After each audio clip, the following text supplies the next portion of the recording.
Jusqu'à 22h, c'est Classico avec Steve Nadjar.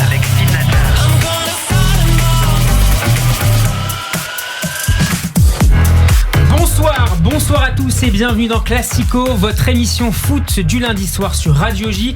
Merci d'être fidèle à notre rendez-vous hebdomadaire, une heure de débat, d'analyse et de mauvaise foi parfois, grâce à notre carré magique du soir et notamment la conscience morale de cette assemblée, la voix de la justice et de la nuance dans cette émission. Bonsoir Alexis Vizan. C'est la nuance, je trouve. Il est drôle, en plus il m'a regardé. C'est la fin, c'est magnifique. Fan de corps. Ça c'est drôle, c'est drôle. Fin à la Verratti. Ancien responsable commercial à Sport 5. Alexis, toi qui as un peu la mémoire de Classico, est-ce que tu avais déjà assisté à une scène de cafouillage aussi folle que celle que nous avons vécue tout à l'heure pour les tirages, le premier tirage des huitièmes émissions autour, il paraît que c'est arrivé au tirage au sort de la Coupe du Monde féminine 2015 avec l'équipe de France. Ça rappelle. Dans le groupe. Que tu n'avais pas suivi. Que je n'avais pas suivi, mais ça a été un rappel. Non, franchement, j'ai jamais vu ça et je trouve que, à ce niveau-là, ça fait très amateur. Alors, l'erreur est humaine, plaidera peut-être notre avocat, maître Benjamin Crévet. Bonsoir. Bonsoir Steve, bonsoir à tous. Ravi de te retrouver, avocat en droit social. Benjamin. Ouais. Qui, me dit-on, va bientôt partir sur les terres de David Beckham. Exactement, en fait si tu veux, Classico est écouté évidemment outre-Atlantique et voilà, David Beckham n'est pas insensible à tout ce que je raconte ici, c'est normal. L'Inter Miami. Voilà, David exactement, Beckham, Blaise Matuidi m'appelle pour aller voir un petit peu ce que je peux faire là-bas. Dont le manager est... Ah si, c'est Phil Neville, non? Et voilà. Je vais le prendre avec moi. L'ancien mancunien Phil Neville. Et puis un nouveau chroniqueur ce soir dans Classico. Il a vu jouer les Calderaro, les Amara Simba, les Daniel Kennedy, oui. Et il attend aujourd'hui de voir enfin un bon match de Lionel Messi au Parc des Princes. Bertino Sfez, bonsoir. Bonsoir. Et merci d'être avec nous ce soir dans Classico. Bertino toujours bien chaussé, comme tous les footballeurs du dimanche. On retrouvera dans un instant Gérard Ejnès. Puis en deuxième partie, le biographe de Léo Messi, Alexandre Julliard. Chers auditeurs, vous pouvez nous écouter sur radioj.fr et sur l'application Radio Player France. Pour la vidéo, rendez-vous sur la page YouTube de Radio J Classico épisode 49. C'est parti.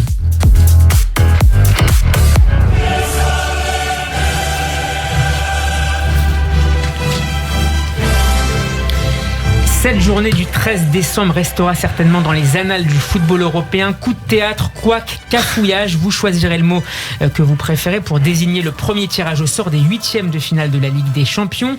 3 erreurs y ont été commises pendant ce tirage. Un incident technique entraînant une erreur matérielle selon les explications de l'UEFA. Premier tirage finalement annulé. Une première donc dans l'histoire au moment de la compétition masculine de la compétition. Un mot d'abord sur ce petit événement, Benjamin et Bertino. Alexis ensuite. Écoute, moi je suis plutôt de bonne humeur aujourd'hui, donc on va te dire effectivement l'erreur est humaine. Ah, ça arrive. Écoute, ça c'est surprenant à ce niveau-là. À ce niveau-là, tu peux pas. À ce niveau-là, c'est surprenant. Bon voilà, il y a une erreur. Écoute, il y a une erreur humaine. Alors on va dire que c'est l'erreur de la machine. J'en sais rien. Il y a une erreur humaine. C'est pas dramatique. Ils ont rattrapé ça. Il y a un autre tirage. Ça fait très mauvais genre. Et l'erreur est humaine, non? Bertino, sur l'image aussi de la compétition et l'UEFA. Alors déjà, je vais faire une rectification parce que tu m'as présenté en me parlant d'Amara Simba, Calderaro. Bon, c'était avant même. C'était. Ouais. C'est un compliment. Dans ma bouche, c'est un compliment. Oui, c'est un compliment. Mais bon, oui, c'est vrai que je les ai vus jouer, mais. C'est un compliment. Je suis le football aujourd'hui aussi. Hein. Sinon, tu me mets. Non, effectivement, moi je pense que en fait. Le destin du PSG devait passer par le Real, par Ancelotti, notre ancien coach, par Kylian qui prépare ses valises déjà prépare ses valises mais qui va pas partir et voilà. Bertino vient avec des infos confidentielles. C'est des bonnes infos qu'il a. On est preneurs. Hein. Donc je pense que quelque part c'était le destin. C'était le destin, ouais. Alors on va poser la question à notre premier invité. Bonsoir Gérard Ejnès.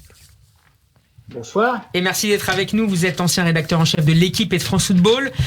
Comment est-ce que vous avez réagi à cet incroyable coup de théâtre? Vous qui m'aviez annoncé en fin de matinée tout à l'heure, Steve, ne te trompe pas, il y aura un PSG Real en huitième de finale. Ah Gérard, bravo. L'expérience. Oui, je voulais annoncer. Comment j'ai réagi? J'ai réagi en me disant qu'il s'était trompé, forcément, puisqu'il n'y avait pas PSG Real. Donc j'ai attendu sereinement que l'erreur soit annoncée, que le véritable tirage soit fait. Bon, il a été fait. Après, je suis d'accord pour dire, c'est une erreur. L'important, c'est pas ça. L'important, c'est le tirage. Voilà. Manchester, Real. De toute façon, les tirages, on ne sait qu'après les matchs s'ils ont été bons ou pas. Donc ça change pas grand-chose en vérité. Alors les tirages justement, Lille affrontera bien Chelsea. C'était d'ailleurs également le Ça, résultat c'est plutôt, du premier tirage. ouais. On va en parler tout à l'heure.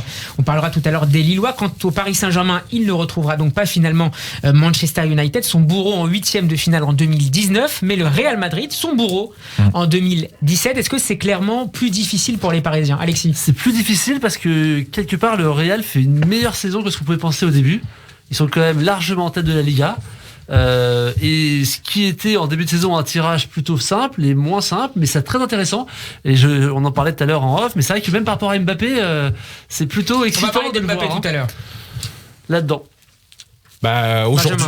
Aujourd'hui, il y a pas de doute évidemment que c'est plus compliqué d'affronter le Real Madrid, comme l'a dit Alex. Ils sont en tête de la Liga. Ils ont des joueurs largement. Ils ont des joueurs qui se révèlent. Benzema est toujours au top. Vinicius est très bon. Voilà, c'est une équipe qui est cohérente. Le coach Ancelotti qu'on connaît bien fait du bon travail. Donc c'est sûr que c'est plus difficile de les affronter eux que Manchester, qui est dans une période compliquée avec un nouveau coach qui vient d'arriver. Même si lui aussi, on va nous dire, c'est le père du gegenpressing, il a fait ça à Ulm, à Hoffenheim, alors on va tous tomber par terre. Bon, mais pour autant, c'est plus compliqué aujourd'hui d'affronter le Real Madrid que Manchester United. Et Gérard c'est sûr. Regnes, vous partagez cette opinion? Non, je la partage pas. Je pense, non, je vais vous dire pourquoi. Je la partage pas, mais je la respecte bien sûr. Merci Gérard. Je connaissais le tirage, mais je connais pas les résultats. Non, d'abord, je pense que le Real domine moins la Liga que le PSG domine la Ligue 1, dont on ne cesse de dire qu'elle est extrêmement compliquée. Le Real, cette année, a affaire à une adversité beaucoup moins forte que les autres années. Ses concurrents, c'est Séville et Betis Séville. C'est plus l'Atlético, c'est plus le Barça qui sont en perte de vitesse. L'Atlético qui a 13 points de retard sur le Real et le Barça en a 18. Oui, voilà. Donc, voilà, les adversaires sont pas au rendez-vous. C'est un peu vrai aussi pour Paris. Lyon et Lille ne sont pas au rendez-vous non plus et Monaco non plus. Ensuite, je crois que la grande chance de ce tirage au sort, c'est que Messi va se retrouver chez lui. Parce que voilà un adversaire qu'il connaît par cœur. Alors là, c'est terminé avec les défenses hyper serrées de la Ligue 1. C'est trop compliqué pour lui. Il n'arrive pas à se mettre sur son pied gauche parce qu'une fois qu'il en a dribblé un, il y en a encore 6 à dribbler à hauteur des 18 mètres. Donc, il n'arrive plus à tirer. Par contre, le Real, il a, je pense, des statistiques qui sont excellentes. Il va être face à son meilleur ennemi finalement, avec une motivation décuplée. Il peut l'énarguer avec son nouveau Ballon d'Or. Je crois que pour Messi, c'est une très bonne chose. Après, pour Paris, c'est difficile à dire. Le Real, c'est une équipe vieillissante. Le milieu de terrain est âgé. Son avant-centre est aussi âgé. La donc défense Modric, Casemiro. Franchement, c'est difficile. Je trouve que c'est difficile de connaître le véritable niveau du Real cette année. C'est un bon niveau, forcément, ça peut pas être mauvais, mais c'est difficile. Alors, ça aurait été Manchester, c'était un peu pareil. C'est-à-dire que Paris a déjà eu ce même problème il y a quelques années, il n'y a pas si longtemps, en tirant Barcelone, ou je sais plus, une équipe anglaise, je crois que c'était Manchester qui était en crise au moment du tirage. Bien sûr, mais 2 mois et demi plus tard, il était. C'était en 2019 justement avec Solskjaer qui venait d'arriver à Old Trafford. Après, alors, c'est difficile. Le Real, on sait que Manchester, ils viennent de changer, c'est fait. Le Real, ils vont pas changer. C'est l'équipe qui joue actuellement. Elle n'a pas spécialement flambé en match de poule. Gérard, on peut pas nier, Gérard, que le Real Madrid arrive davantage dans les derniers demi-finales de la Ligue des Champions que Manchester United. Manchester United, ça fait un bail qu'ils n'ont pas atteint. D'ailleurs, ça fait un bail qu'ils n'étaient pas en Ligue des Champions, en 8e de finale encore moins, en finale et autres. Là, il faut remonter encore plus loin. Donc, le Real Madrid semble quand même être une équipe plus habitué, plus préparé pour atteindre les derniers tours de la Ligue des Champions. Alors que Manchester United, franchement, historiquement, en tout cas sur ces dernières années, c'est une équipe qui semble moins armée pour atteindre les quarts, les demi et encore moins la finale. Gérard, d'un mot, puis Bertino. On vous écoute, Gérard. Non, je veux dire, le Real Madrid, c'est la légende de la Ligue des Champions. C'est l'équipe qui l'a le plus souvent remporté. C'est une équipe qui est chez elle en Ligue des Champions. Après, franchement, posons-nous la question. Quelle est l'équipe qui a eu le pire tirage de ses 8e de finale? C'est le Real Madrid, forcément. Premier de poule, l'équipe à éviter parmi les seconds, c'était soit Chelsea, soit le PSG. Mais qui a pris le PSG? C'est le Real. franchement, je suis sûr qu'ils auraient préféré prendre une autre équipe. Et d'ailleurs, ils sont battus pour regarder le foot. D'ailleurs, la direction du Real Madrid est vent debout cet après-midi. Justement parce qu'elle considère que la première partie du tirage qui l'a concerné, puisque le Real est tombé sur le Benfica, n'a pas connu d'erreur ou de quoi, donc elle n'aurait pas dû jouer contre le Paris Saint-Germain selon la direction, mais contre Benfica, pas de bol, exactement. Bertino, sur ce qu'a dit Gérard Jeunesse tout à l'heure sur Messi, est-ce que finalement c'est le meilleur tirage ou moins pour Messi? Pour Messi, oui, mais je pense que de toute façon, on est au mois de décembre et on a 2 mois et demi devant nous, donc plein de choses peuvent se passer d'ici là. Et je pense que tout est entre les mains du PSG sur la mayonnaise qu'il va prendre entre les joueurs de l'attaque. Pour l'instant, on est d'accord qu'elle ne prend pas. Pour l'instant, elle ne prend pas du tout. Pas du tout. On va y venir peut-être sans doute après. Mais écoute, moi hier soir, je trouve qu'on a vu quelque chose qui commence à être un peu intéressant. Un des seuls sur les 45 000 mais j'aime bien être le seul, ça m'amuse. Mais je trouve que on en reparlera évidemment. Mais Messi, alors on va dire faux 9, mais c'est même pas faux 9 à ce niveau-là. C'est faux 10 ou c'est entre un 6 et un 9. Mais c'est pas inintéressant de le voir occuper cet axe avec Mbappé et Di Maria sur les côtés qui permutent. Ça me paraît intéressant. Mais il y a un autre point aussi qui est quand même intéressant dont on parle pas dans la confrontation avec le Real Madrid, c'est qu'on a quand même Sergio Ramos de notre côté maintenant. T'as quand même le capitaine emblématique de l'équipe. J'espère qu'il arrive à mais peu importe, il est dans l'équipe. Donc effectivement, dans l'équipe, il est dans le groupe. Il est dans le groupe. Donc non, mais c'est au-delà du terrain, c'est quelqu'un qui va quand même avoir des bons conseils sur comment aborder un match contre le Real Madrid. Hein, Alex, tu dis bien sûr, donc c'est que j'ai raison. Je dis bien sûr, et puis surtout, je pense que pour le PSG, c'est aussi un bon tirage parce qu'on sait que à Paris, on a un excès de confiance facile, et face au Real, on peut jamais avoir d'excès de confiance. On n'en aura pas. Et donc forcément, même si on a un effectif qui semble supérieur et qu'on est plutôt dans la phase ascendante par rapport au Real plutôt descendante, ça oblige à rester mobilisé. Est-ce que l'attaque madrilène est meilleure selon vous que celle des Parisiens? On regarde les stats en tout cas de ce début de saison. Benzema, le meilleur buteur de la Liga avec 13 buts en 16 matchs, qui a un ratio quasiment de 0,80 buts par match. Juste devant, Vinicius Junior, 10 buts en 15 matchs, 4 passes décisives. Est-ce que c'est pas à peu près l'équivalent de ce qu'on voit avec le Paris Saint-Germain où Mbappé est extraordinaire, où les autres sont en difficulté? Bertino, puis Benjamin. Moi j'aurais du mal à parler du Real. Moi en tant que supporter du PSG, je me focalise sur mon équipe. Les forces, il faut regarder ses propres forces. Et je pense que le PSG aujourd'hui est en difficulté. On est sauvé à chaque fois par Kylian sur des coups de génie, sur des accélérations, mais dans le jeu, pour l'instant, on est en difficulté. Donc je pense qu'il faut que les choses avancent, que la magie s'opère entre ce genre de grands joueurs, et ça va arriver. Mais voilà, moi tu es croyant. Je suis croyant.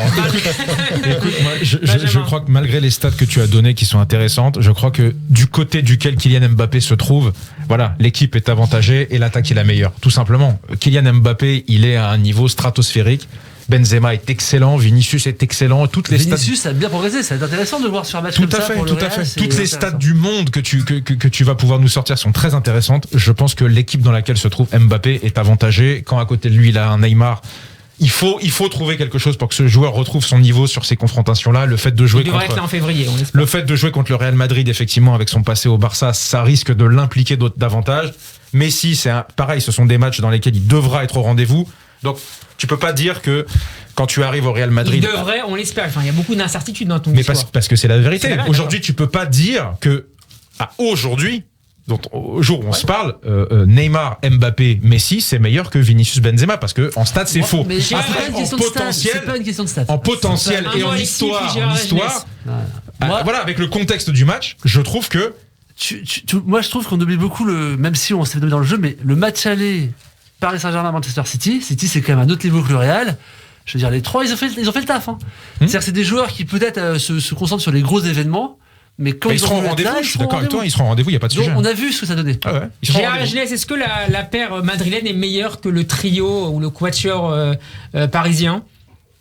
Déjà, elle ne peut pas être meilleure parce qu'elle est en insuffisance mathématique. À un de moins, ils ne peuvent pas être plus forts que 3. C'est pas faux. Après, puisque vous parliez tout à l'heure de mauvaise foi et de provocation, pour moi, ce qu'il faut absolument, c'est que Neymar ne se rétablisse pas. Parce que ça me fait un peu peur. Ça me fait pas peur par rapport à Neymar lui-même. Mais si c'est pour faire jouer les 4, c'est pas une bonne idée. C'est-à-dire, ou alors faut sortir Di Maria. Il faut sortir Di Maria. Il faut absolument que Paris joue avec un milieu renforcé, parce que comme les attaquants défendent pas beaucoup, faut le reconnaître.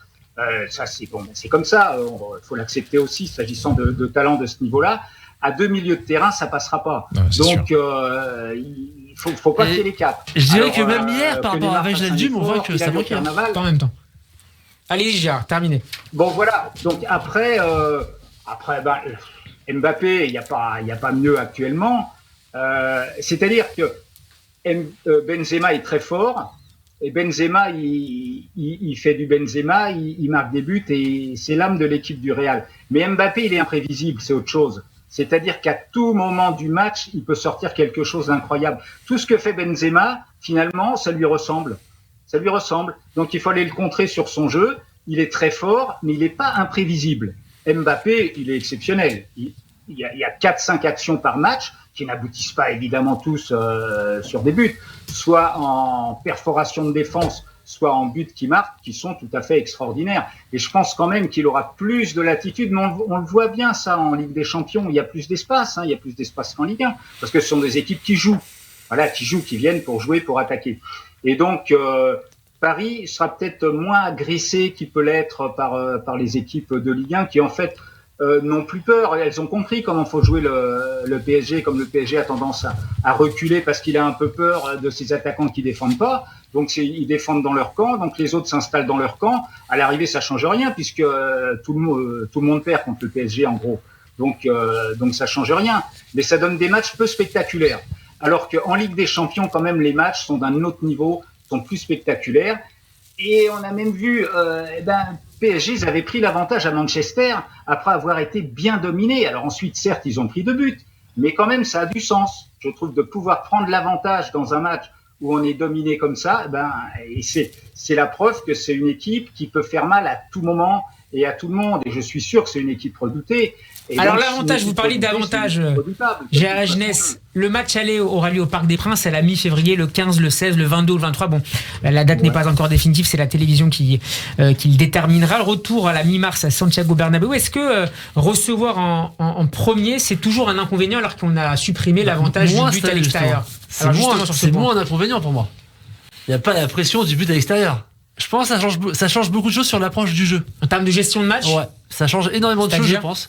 Il n'y aura pas besoin tu marques un but, tu vas pas trop recroqueviller pour tenir, pour pas prendre de but chez toi. C'est-à-dire que la logique du but à l'extérieur, c'était de pas prendre de but à la maison. Maintenant, c'est plus la même chose. Tu prends un but, c'est moins grave. Donc ça change l'approche. Ça va être un autre football. On ira directement au match retour en prolongation, pour le coup devant le public de l'équipe. Mais moi j'aurais aimé qu'il change que ça. C'est-à-dire qu'il garde le but à l'extérieur et qu'il le change que pour les prolongations. Parce que c'est vrai que sur les prolongations ça devenait injuste.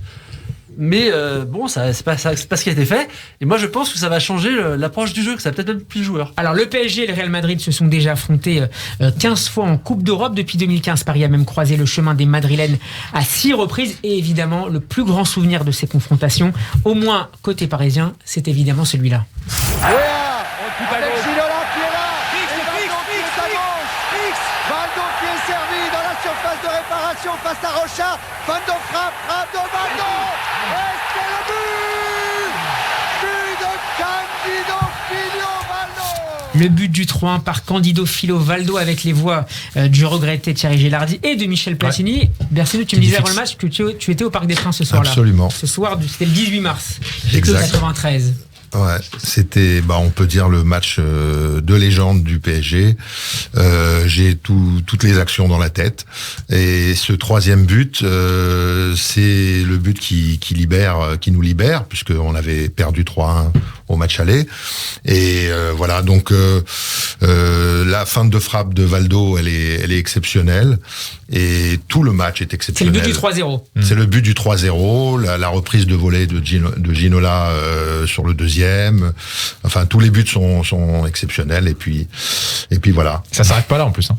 Et bien, ce qui va être intéressant pour Paris aussi, c'est que l'année dernière, ils ont tapé le Barça, alors qu'on n'arrivait pas. Là, c'est intéressant de voir justement aussi cette envie peut-être de passer, justement, parce que on leur a ça sans boucle, la performance contre le Real de 93.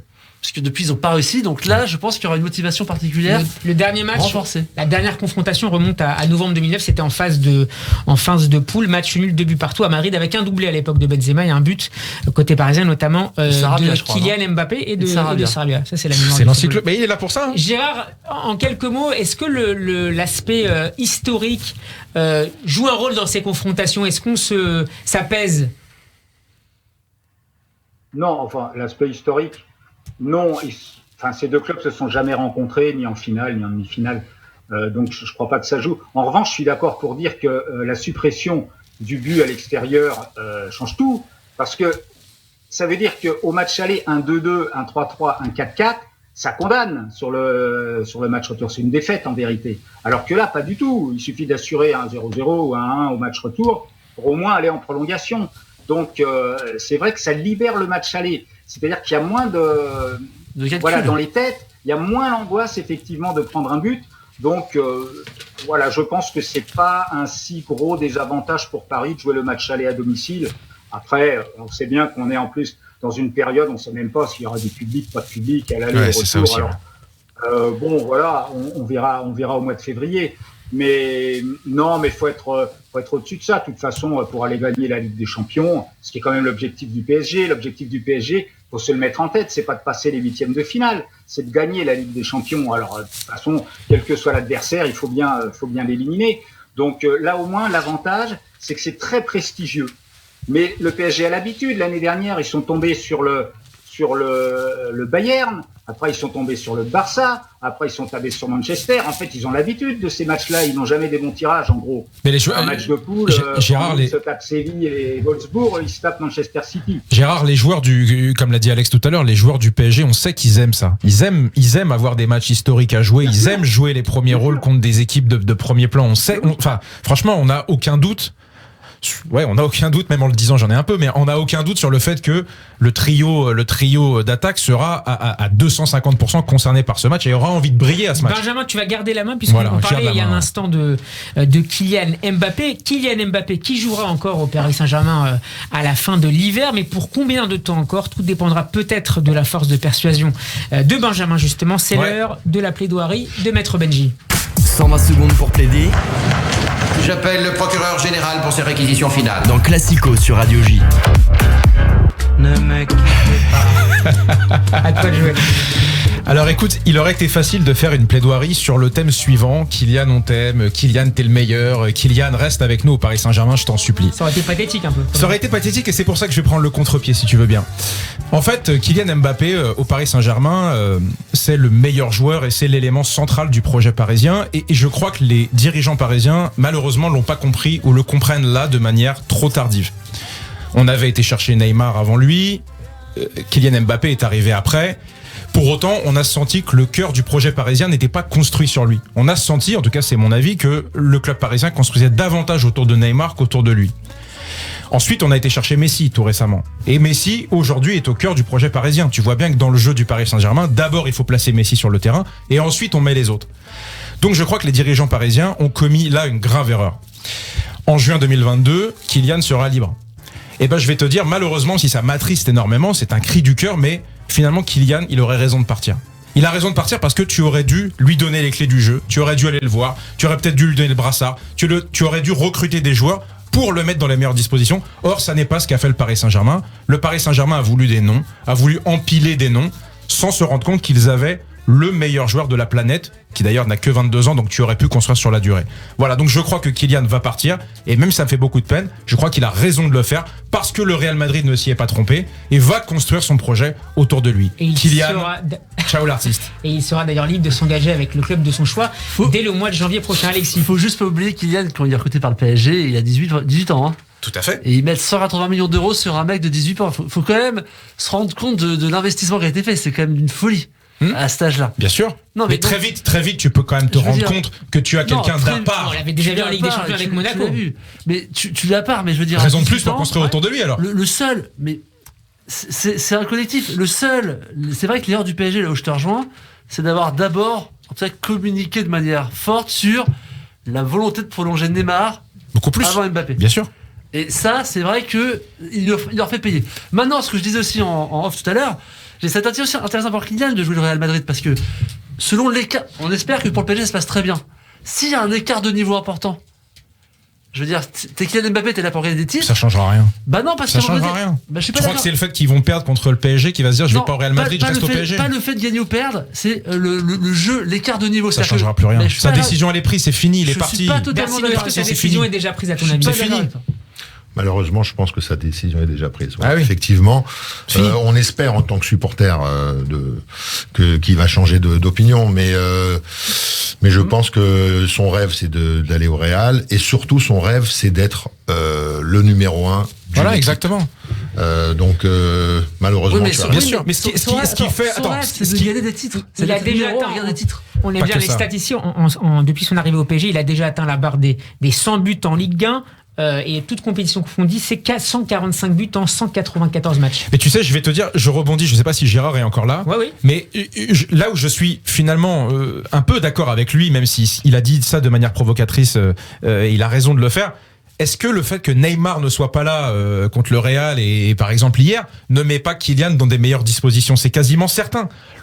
Pareil pour Messi en fait. Si tu as Kylian Mbappé en leader technique de cette équipe, ça change les choses. Aujourd'hui, je suis pas totalement d'accord. Alors on va écouter la réponse de Gérard. Je suis pas d'accord. Encore un dernier mot sur hier. Hier, moi j'ai l'impression que Kylian il est plus gêné qu'autre chose par cette position de faux neuf de Messi. Parfois tu as Messi qui reste sur une position effectivement de faux neuf et donc Kylian doit se déporter sur le côté alors que lui revient un peu dans l'axe. Tu as l'impression qu'il est plus gêné qu'autre chose par cette position de faux neuf.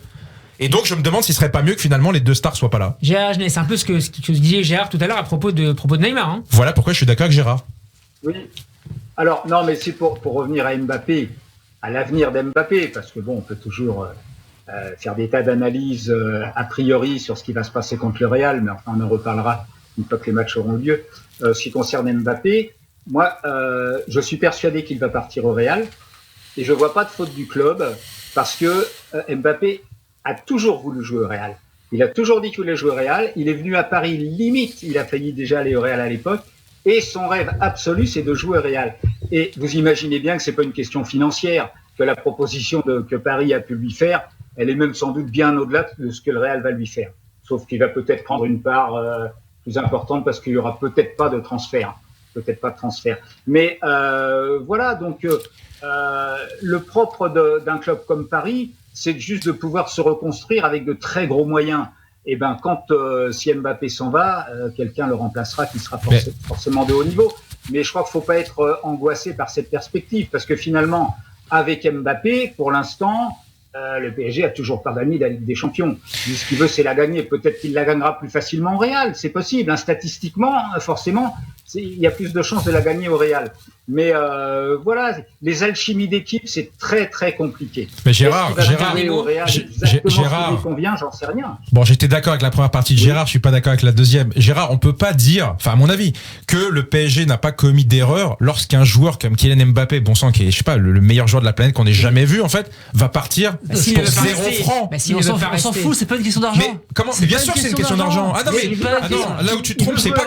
Attends, là où c'est l'argent de son père. Ce n'est pas une question d'argent. Là où tu te trompes, c'est pas qu'une question d'argent, c'est une question. C'est pas du tout une question d'argent. D'accord. Pas du tout une question d'argent. Ce n'est d'argent. pas aussi une question d'argent. Si je peux être en désaccord avec vous, c'est pas une question d'argent. Le PSG n'a pas besoin de cet argent pour vivre. Je vois ce que vous voulez dire, j'ai compris. Moi, ce que je veux dire, c'est que le fait que le Real Madrid paye, fasse un chèque au Paris Saint-Germain pour récupérer Kylian Mbappé, c'est aussi une manière pour le club d'être fort, d'exister, de renforcer la fameuse institution dont on parle. Donc tu crois pas qu'un joueur comme ça, il va venir gratos? Il aurait dû partir cet été. J'en sais rien, peu importe. Justement, moi je suis pas dirigeant du Paris Saint-Germain. Il fallait anticiper ça, il fallait le refaire signer, ou il fallait peut-être le libérer avant, je n'en sais rien. Le faire partir gratuit alors que c'est le meilleur joueur de l'histoire, excuse-moi, c'est une faute. L'histoire du PSG. Ah, de l'histoire du football. Du football, carrément. Kylian Mbappé, c'est pas l'un des meilleurs joueurs de l'histoire du football. Il est un peu jeune, on va attendre un petit peu. Mais on verra si pour l'instant ce qu'il fait à son âge. Si on gagne la Ligue des Champions avec bien sûr. Allez, un mot, juste un instant Gérard. Merci. Non, juste un mot. Il me semble que Messi et Ramos sont venus gratuitement. Ouais, mais vous avez raison Gérard, mais c'est quoi le sentiment? Et on n'en fait pas des Gérard, on n'en fait pas des caisses en disant le Paris Saint-Germain, quel coup de maître, récupérer Donnarumma gratuitement. Franchement, on les a bien eu, quel coup de maître. On dit pas ça? quand on récupère un joueur gratos. Ça, c'est on va dire ça de nous aussi. C'est le foot aujourd'hui maintenant, c'est comme ça. C'est une nouvelle donne. C'est une nouvelle donne, c'est comme ça, c'est le foot aujourd'hui. Écoute, c'est dommage qu'on tombe là-dedans. C'est comme ça. Mais Merci. si on gagne la Ligue des Champions avec un but de Neymar, un but d'Mbappé et un but de Messi en finale, tu penses qu'ils auront regretté d'avoir laissé partir 180 millions l'été dernier? Évidemment que non. Attends, merci beaucoup. Juste pour finir, par rapport à Gérard, ce qu'il disait aussi très justement par rapport à Mbappé. On parlait de Neymar tout à l'heure, mais rappelez-vous du match de Manchester United qui comptait beaucoup en poule. On gagne 3-2 à la fin. Il y avait Mbappé. Celui qui a tenu la baraque sur là, c'était Neymar. C'est-à-dire, faut pas toujours. Mbappé a pas fait un super match. Mbappé, parfois, il rate. Comme en finale de Ligue des Champions. Voilà.